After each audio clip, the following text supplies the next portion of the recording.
రాజమండ్రిలో జరుగుతున్న మహానాడు కార్యక్రమాన్ని కొద్దిమంది విమర్శిస్తున్నారని చెప్పి మేము ఎప్పుడే సోషల్ మీడియాలో చూసామండి. అయితే నాకు ఒక సామెత గుర్తొచ్చింది. ఊళ్ళో పెళ్లి జరుగుతుంటే కుక్కలు చాలా హడావుడి చేస్తాయట. ఎందుకంటే ఆ పెళ్లి దగ్గర భోజనాల దగ్గర ఏమన్నా కిందకి ఆ భోజనాలు తింటుండగా కిందకి రాళ్ళని ఎంగిలి మెతుకులు ఏలుకుని అవి తినడానికి చాలా హడావుడి చేస్తాయట కుక్కలు. ఇది ఒక సామెత.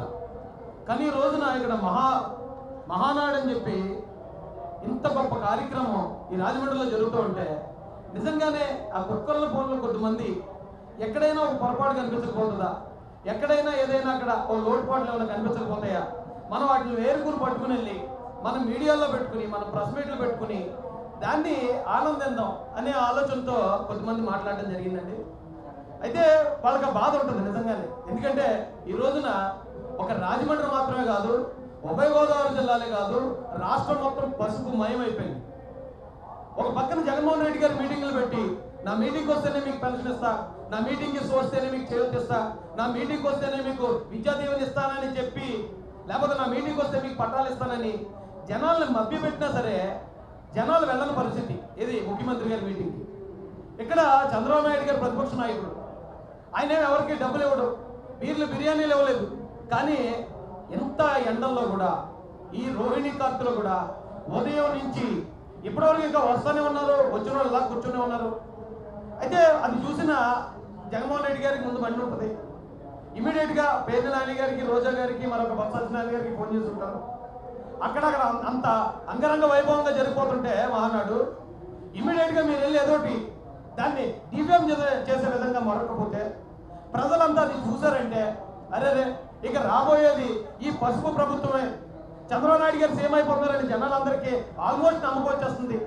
మీరు ఎందుకు దీని గురించి మాట్లాడలేదంటే పాపం మీద వాళ్ళు వచ్చి వాళ్ళ స్థాయి విమర్శలు ఏం చేశారటండి. ఇప్పుడే నేను మా రామనారాయణ రెడ్డి గారి మాటల్లో విన్నాను. నేను మా పార్టీ రాష్ట్ర అధ్యక్షుల్ని బాడీ షేమింగ్ చేస్తూ రోజమ్మ మాట్లాడటం నిజంగా ఒకవేళ మేము తిరిగి మాట్లాడితే అవి మహిళలు అనేశారు, మహిళలను అవమానించేసిన తెలుగుదేశం కార్యకర్తలు అని చెప్పి గోల చేస్తారు.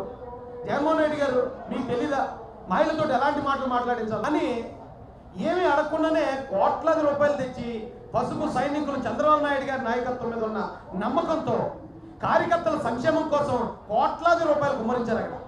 మరి అది చూసి వైసీపీ వాళ్ళు ఏడపోతే ఏం చేస్తారు? వాళ్ళు డబ్బులు ఇస్తామంటే జనం వచ్చే పరిస్థితి లేదు వైసీపీ వాళ్ళకి. కానీ ఇక్కడ చంద్రబాబు నాయుడు గారికి జనమే తిరిగి వచ్చి డబ్బులు ఇచ్చే పరిస్థితి ఉంటే మరి వాళ్ళ కడుపులు కాలకపోతే, వాళ్ళు అంత దారుణంగా ఏడవకపోతే మేము ఆశ్చర్యపోవాలి. ఒకవేళ నిజంగా ఇప్పుడు మాట్లాడకపోతే, ఇలా ప్రెస్ మీట్లు పెట్టి వాళ్ళు గోల్ చేసి ఏడవకపోతే నిజంగా మా మీటింగ్ని మా శత్రువులు గుర్తించలేదని చెప్పి మేము బాధపడతామేమో.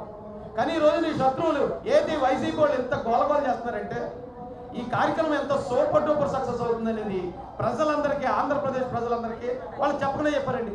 ఈ రాష్ట్రంలో ఉన్న నాకు రామనారాయణ రెడ్డి గారు చెప్పినట్టు వైసీపీ కార్యకర్తలు మొత్తం, వైసీపీ నాయకులు మొత్తం, పేటీఎం బ్యాచ్ మొత్తం ఈ మా కార్యక్రమాన్ని మీడియాలో చూస్తూనే ఉండుంటారు.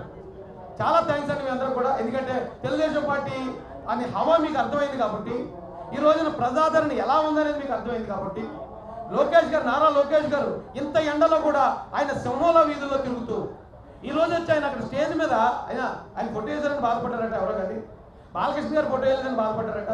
అమ్మ మాకు తెలిసి ఎన్టీఆర్ గారికి ఉన్న వారసులు కొద్దిమంది తెలుసు.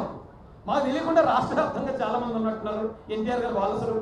ఆయన రక్తం మంచి పుట్టిన వాళ్ళు వైసీపీలో చాలా మంది ఉన్నట్టున్నారు. ఎందుకంటే చంద్రబాబు నాయుడు గారి గురించి ఎన్టీఆర్ గారు వారసులే బాధపడరు, వాళ్ళందరూ కలిసి ఇప్పుడు చంద్రబాబు నాయుడు గారికి మద్దతుగా నిలబడ్డారు. కానీ ఎవరో బయట వాళ్ళు మీరు వచ్చి ఎన్టీఆర్ గారి గురించి బాధపడుతున్నారంటే ఖచ్చితంగా అనుమానించాల్సి వస్తుందమ్మా. దయచేసి అలాంటి అనుమానాలు మాకేమో కొత్త అనుమానాలు క్రియేట్ చేయకండి. మాకు తెలిసిన ఎన్టీఆర్ గారు వారసులందరూ కూడా ఈ రోజున తెలుగుదేశం పార్టీ మా జాతీయ అధ్యక్షులు చంద్రబాబు నాయుడు గారితోనే ఉన్నారు. పేర్ని నాని గారు, లేకపోతే మరో రోజా గారు, బొత్స సత్యనారాయణ గారు మీరు ఏదో హెరిటేజ్ గురించి మాట్లాడారట 1000 కోట్లని. అమ్మా మీకు తెలుసో తెలీదో జగన్మోహన్ రెడ్డి ఆశ 500 కోట్లు అనేది అఫిడవిట్లో ఇచ్చిన దొంగ లెక్కని. ఆ దొంగ లెక్కను చూసి 500 కోట్లు అనుకున్నారు రాష్ట్ర వ్యాప్తంగా. ఒక భారతీయ సిమెంట్స్ విలువే 5000 కోట్లు 5 సంవత్సరాల క్రితం.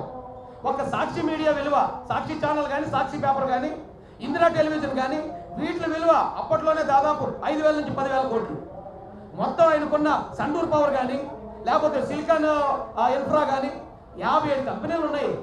ఒక కంపెనీలో పెట్టుబడి ఎవరిదంటే సిలికాన్ కంపెనీది అంటారు. ఆ కంపెనీలో ఎవరు పెట్టాడు అంటే భారతీయ సిమెంట్ అంటారు. భారతీయ సిమెంట్ ఎవరిదంటే ఇంకోటి అంటాడు. చివరికి వచ్చేటప్పుడు ఎవరు ఉంటారు? జగన్ ఉంటాడు అక్కడ. ఈ ఆస్తులన్నీ జస్ట్ 500 కోట్లు అనేది జగన్ గారి పాకెట్ మనీ.